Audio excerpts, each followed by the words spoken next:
Depuis le 19e siècle, le monde manufacturier évolue au rythme des révolutions industrielles. En fait, ces 4 grands mouvements ont façonné notre façon de produire d'hier à aujourd'hui. Les premières révolutions étaient propulsées par de nouvelles méthodologies de travail comme le travail à la chaîne et l'utilisation de nouvelles sources d'énergie, soit la vapeur puis l'électricité. La révolution de la fin du siècle dernier était, quant à elle, portée par l'automatisation.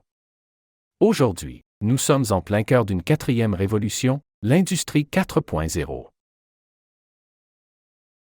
En quelques mots, l'industrie 4.0 est caractérisée par l'interconnectivité des systèmes entre eux grâce à l'Internet.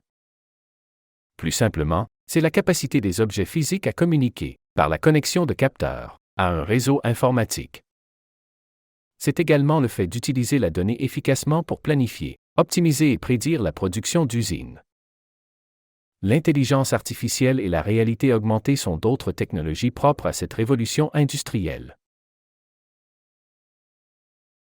L'industrie 4.0 réfère souvent au concept de transformation numérique.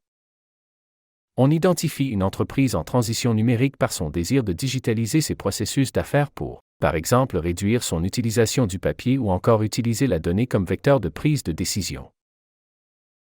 Plus précisément dans le domaine manufacturier, les termes intelligence manufacturière ou usine intelligente sont couramment utilisés. Pour les définir simplement, il s'agit d'usines où plusieurs des équipements et procédés sont connectés dans le but d'améliorer la performance opérationnelle. En somme, il s'agit souvent d'un objectif de transformation numérique, soit l'atteinte d'une usine complètement connectée. La norme ISA 95 propose d'ailleurs la pyramide d'automatisation pour expliquer l'intégration des systèmes d'entreprise et de contrôle d'opération entre eux. Le palier du bas est composé de l'ensemble des signaux et senseurs des machines. C'est là où les capteurs et les signaux interagissent pour assurer le bon fonctionnement des équipements. C'est le commencement de la communication entre les systèmes. Le palier suivant est l'ordinateur duquel les règles d'automatisation de l'équipement industriel sont programmées. Plus simplement, c'est de là que l'on identifie les paramètres d'action à faire respecter par l'équipement.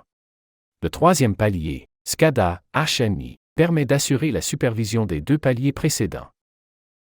Le palier MES correspond au système qui prend en charge l'exécution de la production comme par exemple la planification, le suivi, l'analyse, l'optimisation et plus encore.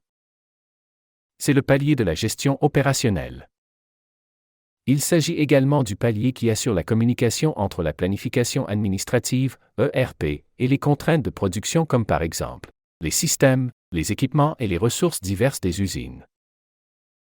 Le palier supérieur ERP crée les liens entre les commandes, la chaîne d'approvisionnement, la comptabilité, etc. C'est là que se fait la gestion exécutive de l'entreprise.